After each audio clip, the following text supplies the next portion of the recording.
बोल गुरु नानक देव की। साईं लैना राम साहिब की। साईं लाला राज साहिब की। पूज्य माता साहिब की। पूज्य अम्मा साहिब की। परम पूज्य दादी साहिब की। बाबा टेलियाराम साहिब की। सर्व संतन महात्माओं की। गुरुअ जी प्यारी साध संगत सभिनी खे ओम शांति।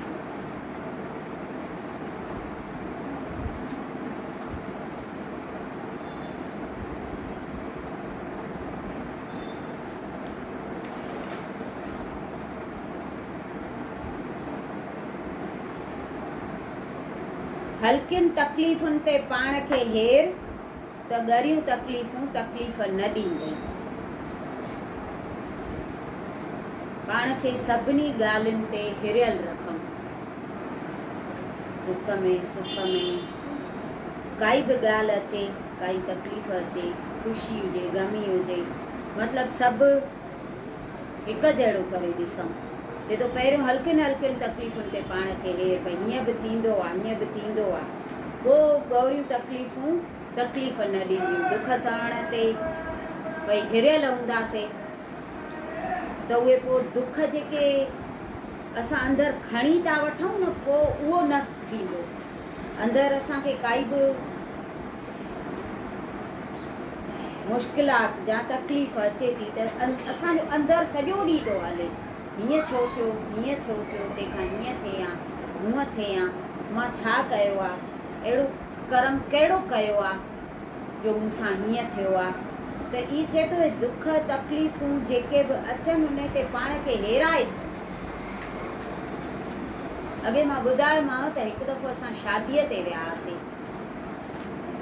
पोइ उते हिकु माईअ जी छोकिरी हुई नंढी, 8-9 सालनि जी छोकिरी हुअसि। हाणे जिते शादीअ ते अॻे त होटलूं हुयूं कोन, धर्मशाला हूंदियूं हुयूं। पोइ उते लथासीं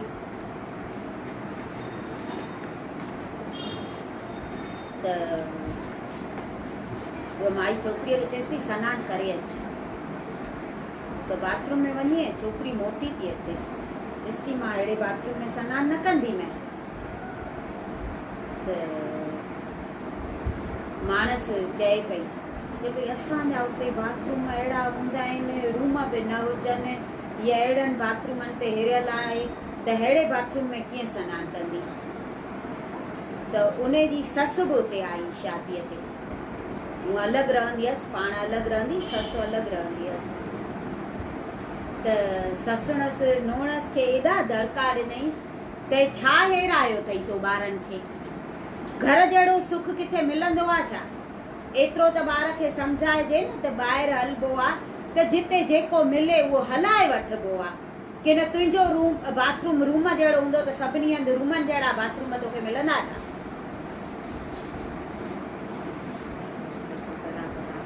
त हाली हुनखे ईअं पियो थिए भई मां पाण जेको चवां थी इहो मुंहिंजी हुन में वॾाई आहे, भई असांजा बाथरूम अहिड़ा हूंदा आहिनि। त ॿाहिरि सभु घर जहिड़ो त न ईंदो आहे। हूअं त चवंदा आहिनि घर जहिड़ो सुख त किथे हूंदो ई कान्हे। त जहिड़ो जेॾी महिल मिले न उन ते पाण खे हेराए छॾिजे। किथे फिकी चांहि मिले, किथे मिठी मिले, किथे रोटी कहिड़ी मिलंदी आहे, किथे कहिड़ी मिलंदी आहे। त सभु ते हिरियल हूंदासीं न त टाइम पास थी वेंदो, न त पोइ असां हिकु वेलो बि कोन कढी सघंदासीं। किथे वेंदासीं, किथे कहिड़ी जॻह हूंदी, कंहिंजी कहिड़ी जॻह हूंदी। सभिनी खे त भला बंगला कोन हूंदा, नंढियुनि जॻहियुनि में बि हिकु रूम में बि 8 माण्हू गुज़र कंदा आहिनि, त उहे कीअं था रहनि? त पाण खे सभु ॻाल्हि ते हिरियल रखंदासीं न त किथे दुखी न थींदासीं।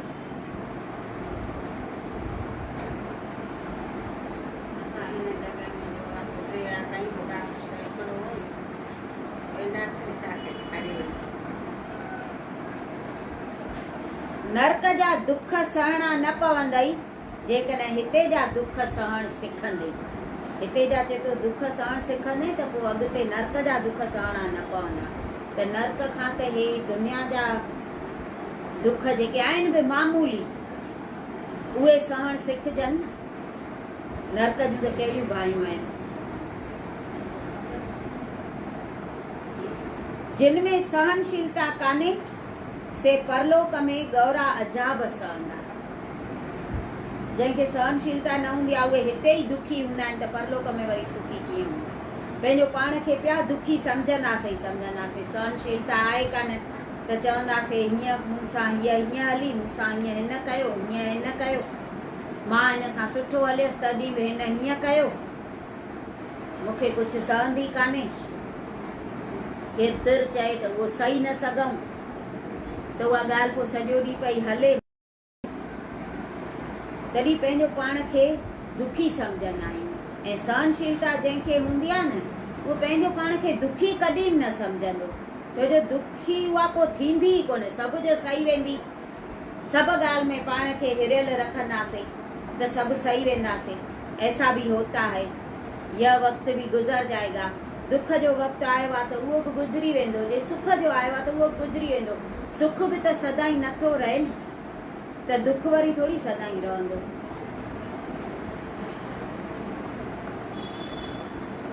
माया जा रस बि न छॾियां ऐं भॻतीअ जो मज़ो बि माणियां, ईअं त थी की न सघंदो। हिकु हथ में ॿ गिदरा त ईंदा कोन।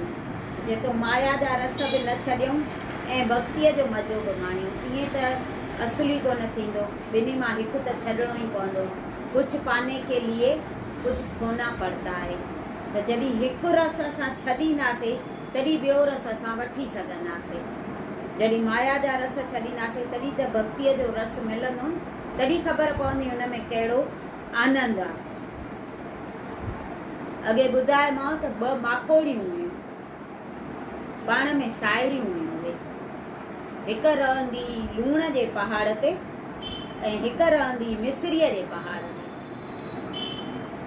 हिकिड़े ॾींहुं मिस्रीअ वारी आई लूण वारीअ वटि घुमण। हाणे जेका मिस्री खाईंदी हुजे हुनखे लूण त वणे न। ॾिठई जो त ई अहिड़ी खारी शइ पई थी खाए त चएसि थी अदी तूं हीअ शइ खाईंदी आहे? चईसि हा मां त इहा खाईंदी आहियां। छो तोखे नथी वणे? चईसि न, वात में जीअं विधई न थू थू करे कढी छॾई। चईसि तूं मूं वटि त अचु, मुंहिंजो खोराक त अहिड़ो मिठो अथई जो तोखां हे त विसरी वेंदई।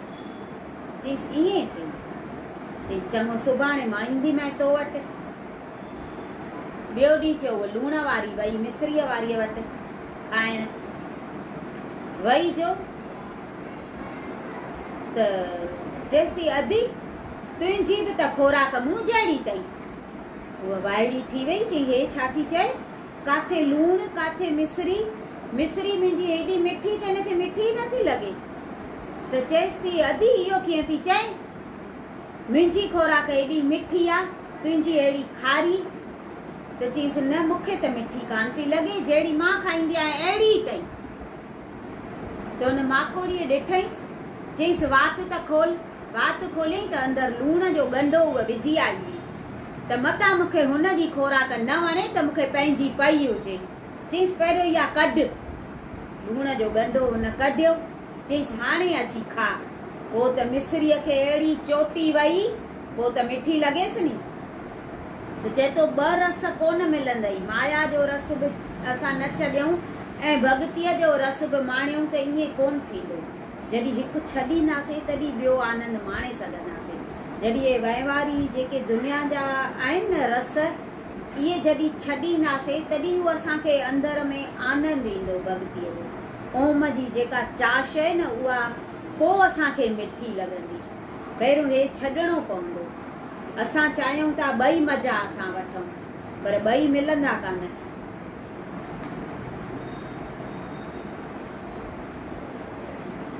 भॻतीअ जे जजे सुख पुठियां माया जा मामूली मज़ा त्यागई त सियाणो लेख में भॻतीअ जो जेको आनंद आहे उहो निज आहे, सदाईं उहो असां वटि हूंदो।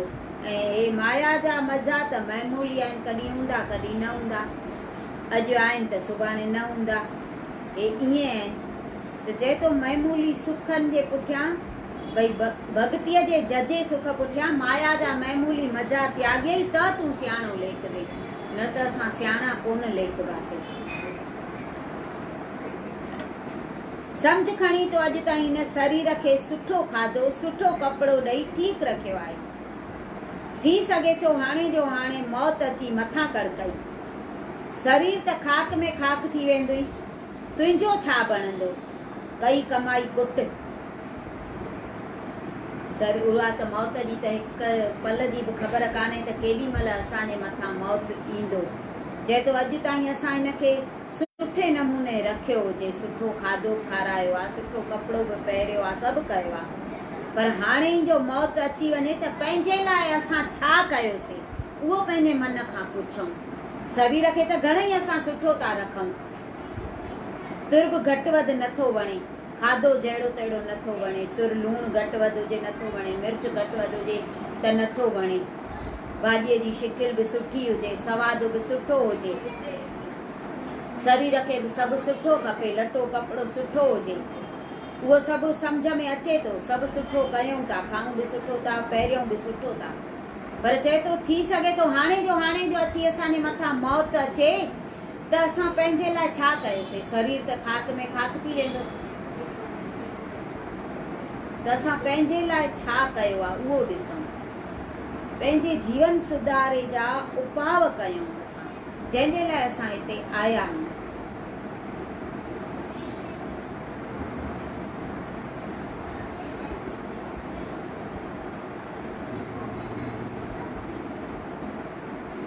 सतगुर जे शेवा में सांस प्रेम करण में जेको वक़्तु गुज़ारियई सो सफल, बाक़ी सभु निष्फल ॼाण।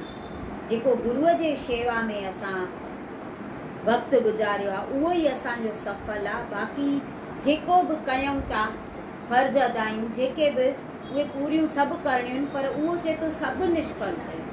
हिकु गुरुअ जी शेवा, सत्संग ऐं सिमरन, इन्हनि टिनि कमनि में असां जेतिरो बि वक़्तु गुज़ारियूं उहो असांजो उते लिखजंदो हूंदो। शेवा ऐं चए थो प्रेम, गुरुअ सां प्रेम कर, प्रेम कंदासीं न त गुरु असांखे छॾींदो ई कोन, असां गुरुअ खे पंहिंजो हथु ॾेई छॾियूं त हू न छॾे। हिकिड़ो राजा हो, हुनखे पुट ॼाओ, 3 सालनि जो थियुसि त राजा मरी वियो। राजा जो मरी वियो त हिन जी राणी जेका हुई उहा होशियारु हुई ॾाढी, हिन छोकिरे खे ॾाढो सुठे नमूने पाले पई, सुठा संस्कार पई विझेसि, भई सुभाणे इनखे राजाई मारणी आहे त उहे सभु संस्कार सां हिनखे पाले पई। हे थोरो वॾो थियो त दिल्लीअ जो जेको राजा हो न उन हिनखे सॾु करायो छोकिरे खे, त राणी हिन छोकिरे खे सॾु करे सम्झाइसि थी त पुट राजा हे सुवाल पुछई त हीअं जवाबु ॾे चांसि, हे सुवाल पुछई त हीअं जवाबु ॾे चांसि। ईअं 2-3 सुवाल ॿुधाए वियसि राणी।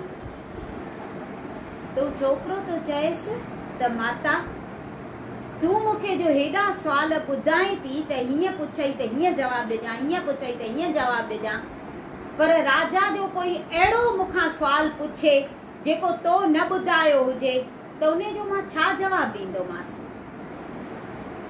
तंहिंखां तूं हिकु कमु कर, इहा चिंता छॾे ॾे सुवालनि जवाबनि जी, तूं मूंखे ख़ाली पंहिंजो आशीर्वाद ॾे त राजा जेको बि मूंखां पुछे न मूंखे सभु अची वञे। सॼो बराबरि आहे। राणी आशीर्वाद ॾेसि थी, हे अचे थो दिल्लीअ में। दिल्लीअ जो जेको राजा हो न ॾाढो जबरो,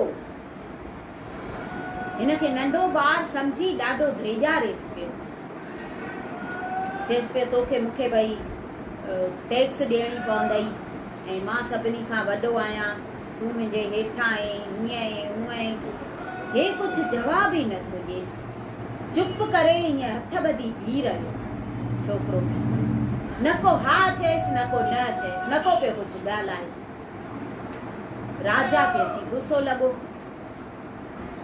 उथी सिंघासन तां ऐं छोकिरे जा ॿई हथ पकड़े ऐं हीअं कीअं निंड मां उथारिबो आहे, झंझोड़बो आहे, अञा ईअं करणु पियो वञेसि, हथ खाली पकड़ियईंसि त छोकिरो खिलण लॻो, टहिक पियो ॾिए। राजा वाइड़ो थी वियो, चएसि तो छो तूं खिले छा ते तो? तो छोकिरो तो चएसि त जेॾी महिल शादी कबी आहे न त ब्राह्मण पत्नीअ जो हथ पतीअ जे हथ में ॾींदो आहे, त हुन जी ज़िंदगीअ जी सॼी जवाबदारी पतीअ जे मथां अची पवंदी आहे, खाली हिकु हथु पकड़ींदो अथसि। त तो त अॼु मुंहिंजा ॿई हथ पकड़िया आहिनि, त मां त सफ़ा निश्चिंत थी वञा नी, मूंखे त हाणे काई चिंता ई कान्हे, मुंहिंजी सॼी ज़िंदगीअ जो भार तुंहिंजे मथां आहे, हाणे जीअं खपई ईअं मूंखे हलाइजां, मां त सफ़ा निश्चिंत आहियां, तो मुंहिंजा ॿई हथ पकड़िया आहिनि। राजा हिन ते ॾाढो ख़ुशि थो थी वञे, चएसि तो इहो जवाबु तोखे ॾियणु कीअं आयो अथई? अॼु खां तूं मूंखे कुझु बि टैक्स न ॾिजां, तूं पंहिंजो राज वञी माण, मां पंहिंजो राज माणींदमि। अॼु खां तुंहिंजी मुंहिंजी दोस्ती आहे, मां तोखे सभु टैक्स माफ़ करे छॾियो आहे। त खाली राजा हुनजो हथु पकड़ियो त हुनखे एॾो माना पंहिंजो दोस्त बि ठाहे छॾियईंसि ऐं टैक्स बि माफ़ करे छॾियईंसि। त असां पंहिंजो हथु गुरूअ जे हथ में ॾींदासीं न त असांखे त अलाए केॾियूं माफ़ियूं ॾेई छॾींदो। ज़िंदगीअ भर जा जेके ॾोह गुनाह असां कया हूंदा उहे चिठा ई फाड़े छॾींदो आहे, पर असां पंहिंजो सर्वंस हुनखे ॾेई छॾियूं। जीअं हुन चईसि मां हाणे निश्चिंत थी वियुसि भई तो मुंहिंजो हथु पकड़ियो आहे, त असां पंहिंजो हथु गुरूअ जे हथ में ॾेई छॾियूं, उहो जीअं हुनखे वणे ईअं करे। गुरू असांजा भार ईअं खणंदो, असां ॾियूंसि हुनखे, हुनजे लाइ सभु सवलो आहे।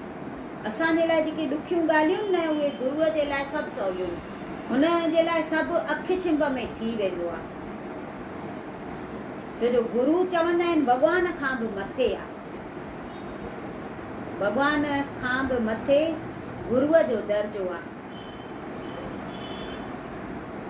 हिकिड़ो सिख कल्ह जीअं लेटर में पढ़ियोसीं पाण लिखियल हो, अधूरो लिखियल हो, गुरूअ जी शेवा पियो करे, हुनखे हुई नंढी झूपड़ी, 2 ॼणा मापनि, 3 ॼणे जी जॻह हुअसि कान,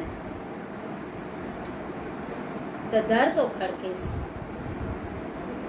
त पुछेसि तो केरु? त हू चएसि तो मां भॻवान, दर खोल। त चईंसि हींअर मां दर न खोलींदोमांइ।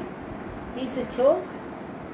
चईंसि मां पंहिंजे गुरूअ जी शेवा में रुधल आहियां ऐं मुंहिंजे झूपड़ीअ में 3 ॼणे जी जॻह कान्हे, मुंहिंजी झूपड़ी एतिरी आहे जंहिंमें 2 ॼणा मापऊं, 2 ॼणा असां वेठा आहियूं।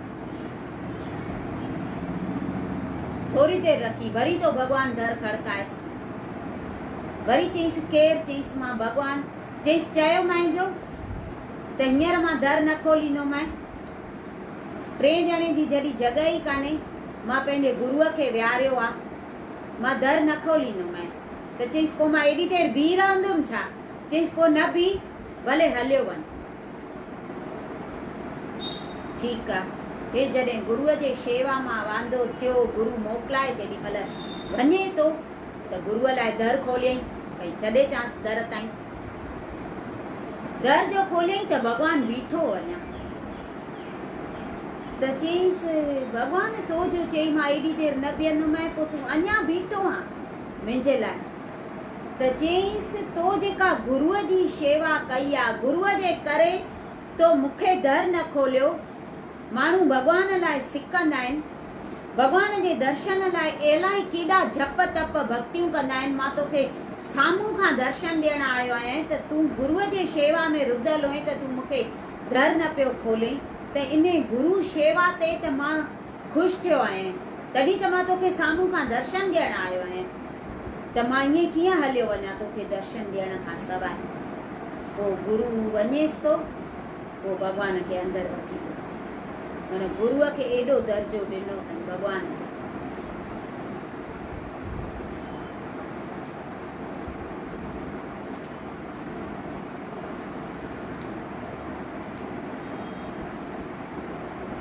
सतगुरु जो प्रेम तोखे मौत खां, सजा खां, पुछाणे खां छॾाए छॾींदो।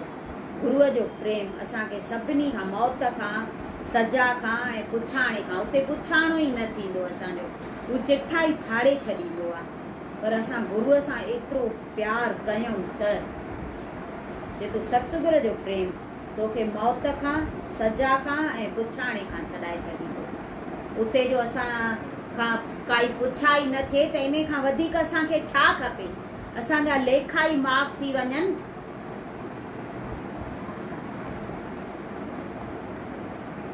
जंहिंखे विषयनि मां रस थो अचे सो डप खां कॾहिं बि बची की न सघंदो। विषयनि जो रस माना इहे जेके ॿाहिरियां रस आहिनि, इंद्रियनि जा रस जेके आहिनि उहे।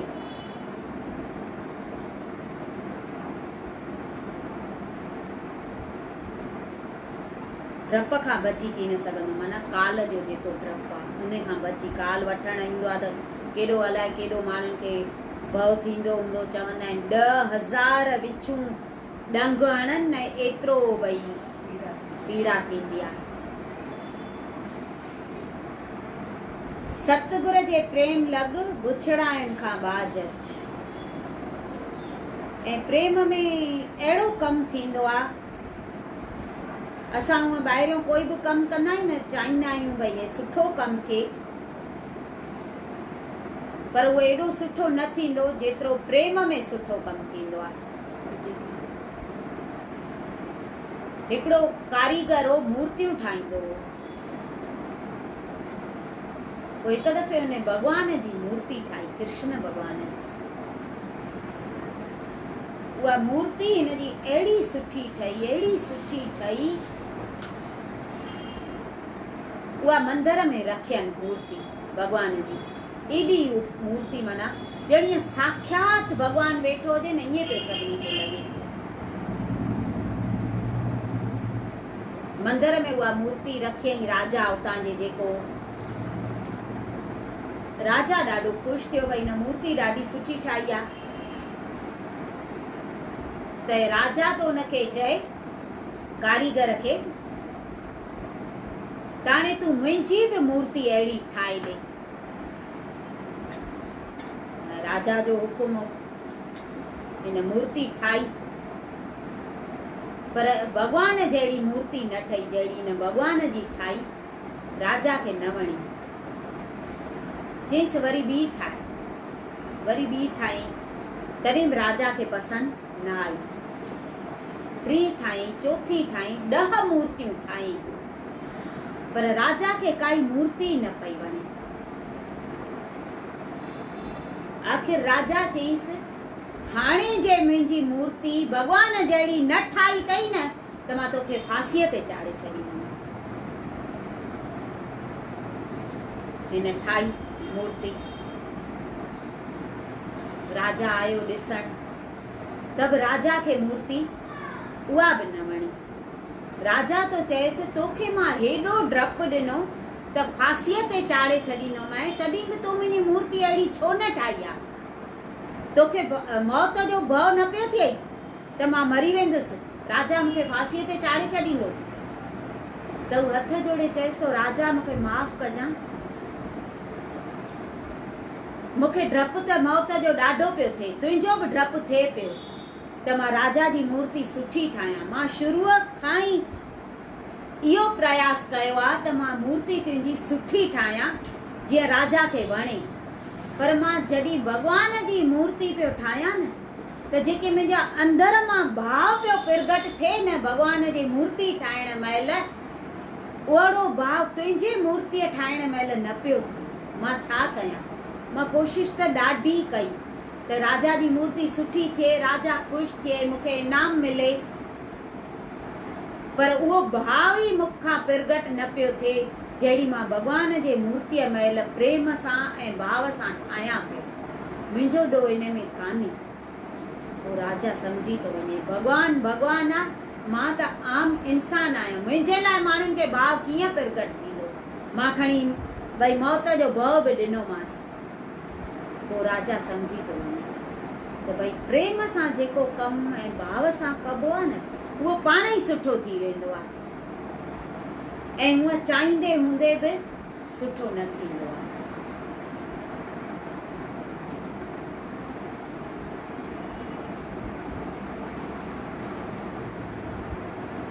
जंहिंखे न सतगुर सां प्रेम न संदसि ख़ौफ़ आहे, सो भक्ति मार्ग में साबित कदम रही की न सघंदो।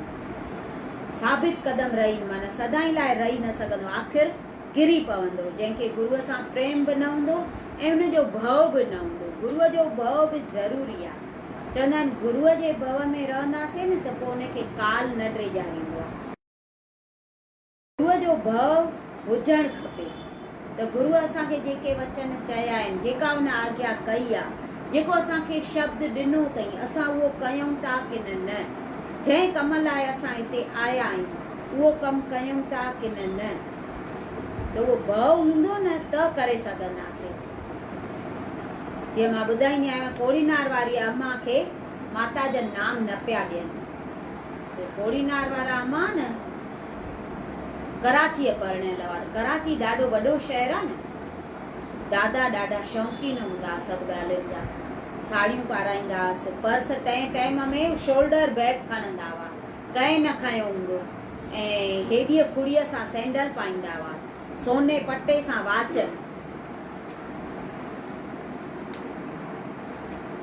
माता जन चवंदा हुआसि तोखे मां नाम न ॾींदसि, तूं थोरी जपींदीअ, साड़ियूं ऐं सैंडल पाए पई थी घुमे, उहा नाम कीअं जपींदी।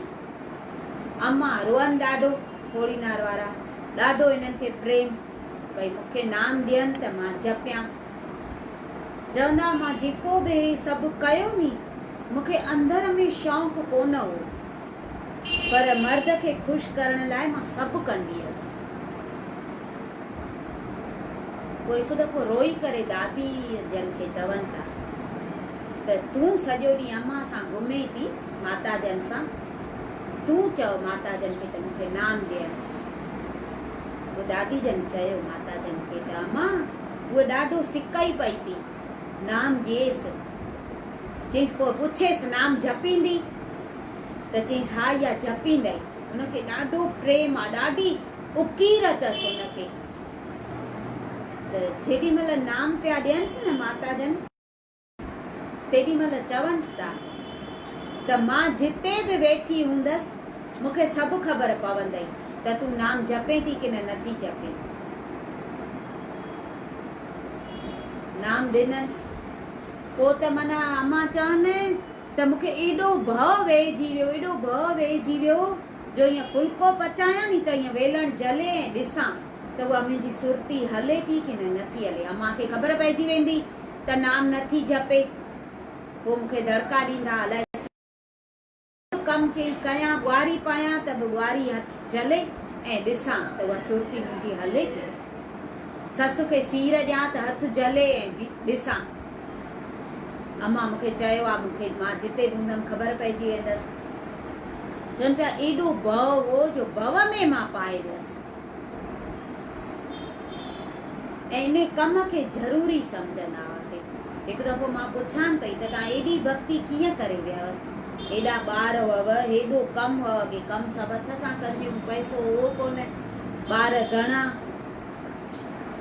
उहो चवंदा इन कम खे असां ज़रूरी सम्झंदा हुआसीं, ॿिया कम पाण ई पिया थींदा, पर हे टाइम कढी पहिरियों हे कमु करिणो आहे। इहो न कंदासीं न त इहो पाण ई कोन थींदो। असां ज़रूरी कम खे रखी छॾियो आहे पासे, पोइ कंदासीं, पोइ त उहा थींदी कोन।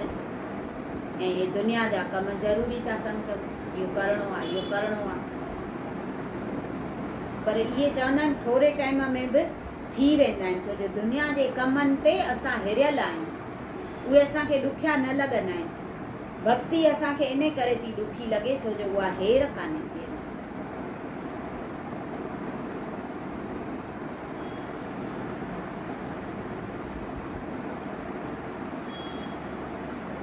हे शेवक, तूं पाण खां पुछ त सही, तो दुनिया त्यागी छा लाइ? जेकॾहिं होशियारीअ सां शेवा जो उदम नथो करी, छा तूं इन लाइ शेवक न बणियो आहीं त मालिक लाइ जीअं? हाणे तुंहिंजो वक़्तु आम माण्हुनि जहिड़ो न आहे। हिकु सेकंड बि सुस्त न थी, हिकु सेकंड बि चए थो सुस्त न थी। शेवा खां सवाइ, सत्संग खां सवाइ, सिमरन खां सवाइ हिकु सेकंड बि असां न विञायूं। जे शेवक बणिया आहियूं त होशियारीअ सां शेवा जो उदम कयूं। जे तो हाणे तुंहिंजो वक़्तु आम माण्हुनि जहिड़ो कान्हे। गुरु कयो आहे त असां खे छा करणु खपे, कीअं असांखे हलणु खपे, उहो असांखे पाण सोचणु खपे मन में। भक्ति मार्ग में पहिरियों थोरो दुख सहणो पवंदई, पोइ घणो आनंद पलव में पवंदई। पहिरियों चए थो थोरो दुख सहणो पवंदई, पोइ त आनंद ई आनंद आहे। पर उहो दुख जेको पहिरियों अचे थो उहो असां सही नथा सघूं।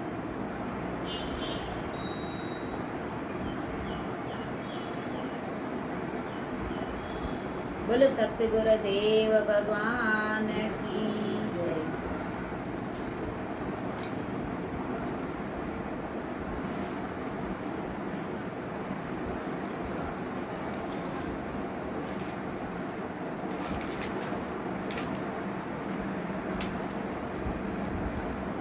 ओम शांति। परम पूज्य गुरुदेव तव्हांखे वारंवार नमस्कार आहे, स्वीकार कंदा। गुरु पूनम जी तव्हांखे लख लख वाधायूं। तव्हांजी असां सभिनी जे मथां आशीर्वाद हमेशह रहंदी अचे। तव्हांजो हिकु थोरो बि असां लाहे न सघंदासीं। गुरुअ जी कृपा न हुजे त असां दुनिया में जी न सघूं। तव्हांजे दर्शन जी मां प्यासी आहियां। बचन ते हमेशह महिर कजो। काई लिखण में भुल चुक थी हुजे त माफ़ कंदा। तव्हांजी दासी मीरा, अहमदाबाद मां।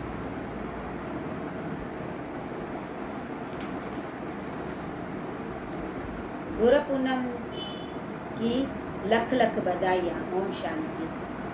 खुश नसीब है हम जिन्हें आप जैसे पूर्ण गुरु मिले। सतगुरु आपका जितना शुक्रिया करें उतना कम है।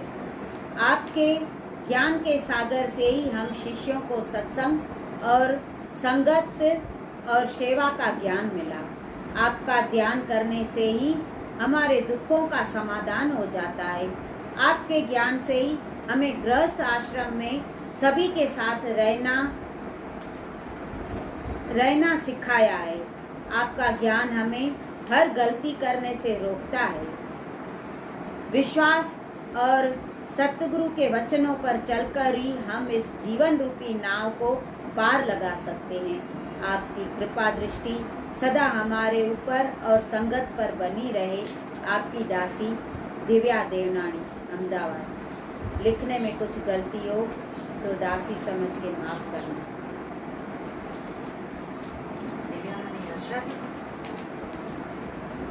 मीरा जी हूँ। परम पूज्य दादी साहब सदा मेरे अंग संग है। खुश नसीब हूँ मैं जो ऐसे संपूर्ण गुरु मुझे मिले। इनकी महिमा अपार है। इनकी महिमा का कोई भी गुणगान नहीं कर सकता।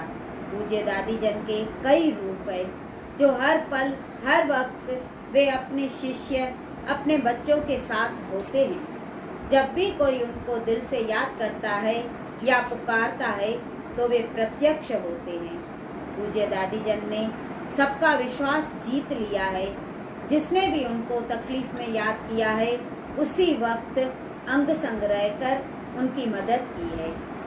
पूज्य दादी जन में वो शक्ति है सबके मन को जान सकते हैं। पूज्य दादी जन की आंखों में वो चमक है ऐसी किसी में भी नहीं। पूज्य दादी जन की मुस्कुराहट में सभी दुख तकलीफ गायब हो जाते हैं। ऐसा लगता है कि दुनिया की पूरी खुशी मिल गई। पूज्य दादी जन की वाणी में सभी प्रश्नों के जवाब होते हैं। परम पूज्य दादी जन ने हर बार मुझे मुश्किल समय में बचाया है। उनका एक वचन गुरु गड्ढा ने हमेशा मुझे शक्ति दी है। परम पूज्य दादी जन के दर्शन के लिए हमेशा तरसती हूँ। शुक्रिया दादी, इतने उपकार है आपके। हमेशा हमारे ऊपर जिसको चुकाने जाए तो जीवन भी कम पड़ जाए। शुक्रिया दादी। आप मिले तो सत्संग मिला, आप मिले तो साथ मिला, आप मिले तो जीवन में आनंद मिला, आप मिले तो विश्वास बढ़ा, आप मिले तो जीवन की राह मिली। लिखने में कुछ गलती हो तो माफ करना। गुरु पूनम की लख लख बधाइयाँ। दासी मानुषी देवनानी।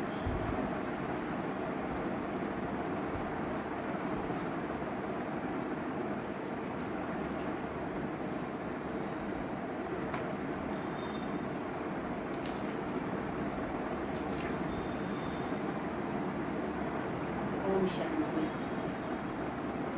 एक ओंकार सतगुर प्रसाद। आदि गुरय नमः, जुगाद गुरय नमः, सतगुरय नमः, श्री गुरुदेव नमः। सतपुरुष जिन जानिया, सतगुरु किसका नाम। अर्थात जिसने सत्य अकाल पुरख को जाना है उनका नाम सतगुरु है। लिखती हूँ पत्र प्रेम से, आप स्वीकार करना स्नेह से।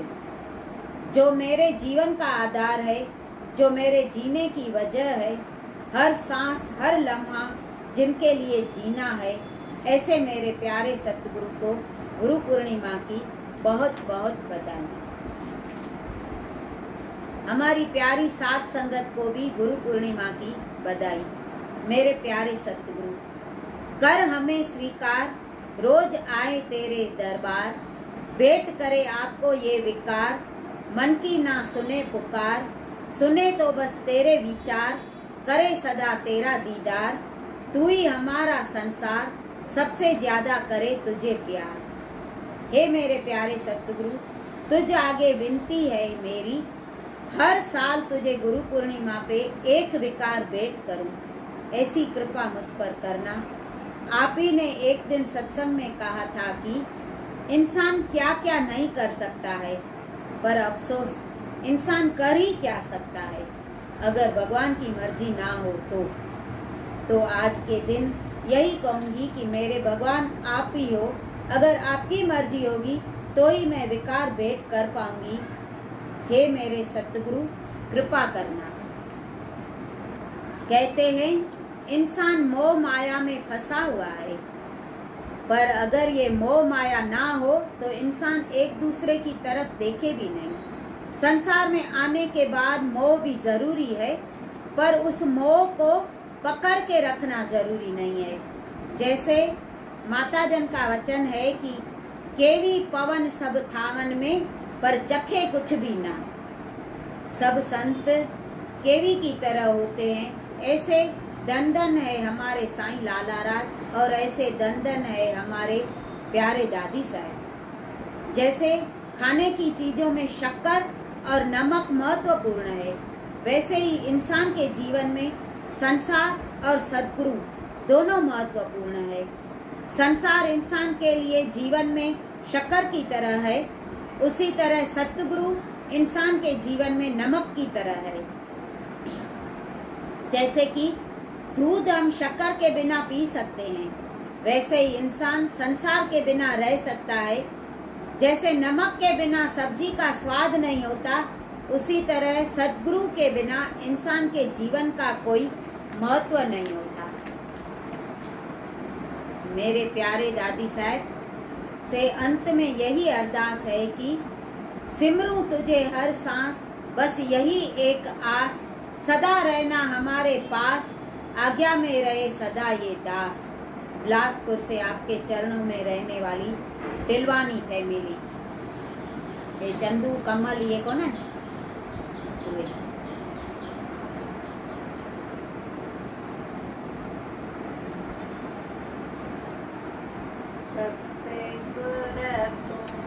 कृपा करे, गलो बाग बनाई दे।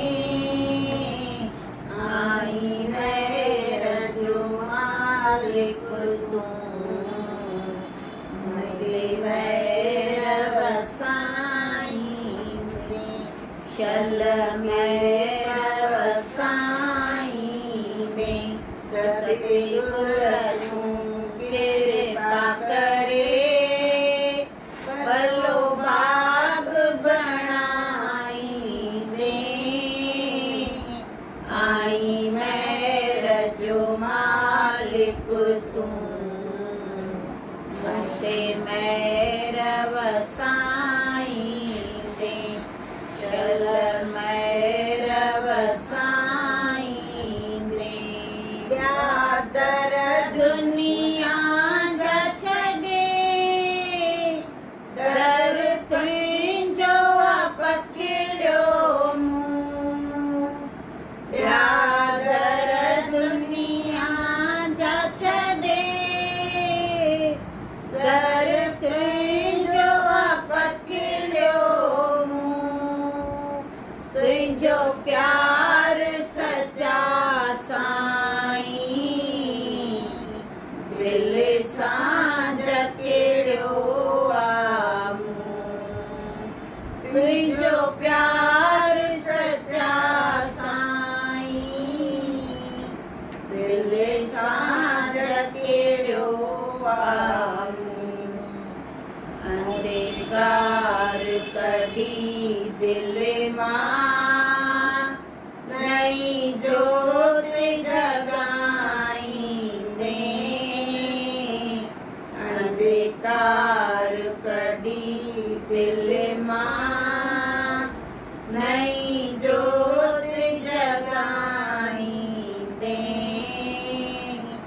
आई मैर जो मालिक तूं पंहिंजी मैर वसाईंदे शल मैर वसाईंदे मतलब जो हर नातो ॾिठी मूं दुनिया सारी मतलब जो हर नातो ॾिठी मूं दुनिया सारी स्वार्थ में भरियल हर को हिकु तूं आहे हितकारी स्वार्थ में भरियल हर को हिकु तूं आहे हितकारी रहबर बणिजी मुंहिंजो मंजिल के रसाईंदे सतगुर बणिजी मुंहिंजो मंजिल के रसाईंदे आई मैर जो मालिक तूं पंहिंजी मैर वसाईंदे शल मैर वसाईंदे वर्ती मूं शरण तुंहिंजी आई मुंहिंजो सहारो तूं वर्ती मूं शरण तुंहिंजी आई मुंहिंजो सहारो तूं मुंहिंजो ओट जो तूं ई कश्तीअ जो किनारो तूं मुंहिंजो ओट जो तूं ई कश्तीअ जो किनारो तूं हे मन जा कई अर्जी सागाईंदे संगत जा कई अर्जी सारजी गाईंदे आई मैर जो पंहिंजी महिर वसाईं दे चल कृपा वसाईं दे सतगुर तूं कृपा करे भलो भाग बणाईं दे आई महिर जो मालिक तूं पंहिंजी महिर वसाईं दे शल महिर वसाईं दे।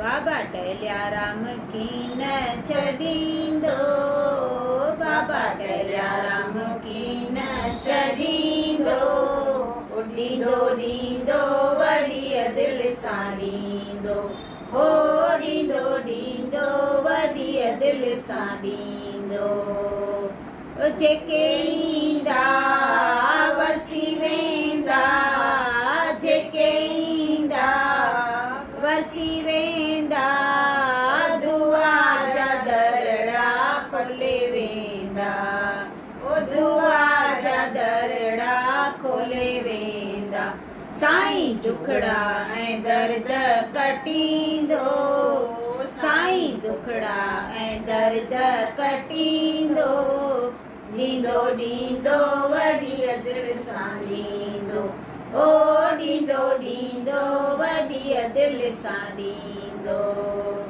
ओ जेके ईंदा हिते जेके ईंदा हिते सवाली ओ कोन वेंदा हिन दर तां ख़ाली ओ कोन वेंदा हितां हथे ख़ाली साईं झोलियूं सभिनी जूं भरींदो साईं झोलियूं सभिनी जूं भरींदो ॾींदो ॾींदो वॾीअ दिलि सां ॾींदो ओ ॾींदो ॾींदो वॾीअ दिलि सां ॾींदो नारायण थो करे न्याजी नारायण थो करे न्याजी ओ बाबा टेल्याराम थींदो सभ सां राजी ओ बाबा टेल्याराम थींदो सभ सां राजी साईं पूरियल दरड़ा पटींदो साईं कर्ज ऐं मर्ज मिटाईंदो ॾींदो ॾींदो वॾीअ दिलि सां ॾींदो ओ ॾींदो ॾींदो वॾीअ दिलि सां ॾींदो साईं लहणाराम की न छॾींदो साईं लाला राज की न छॾींदो ॾींदो ॾींदो वॾीअ दिलि सां ॾींदो ओ ॾींदो ॾींदो वॾीअ दिलि सां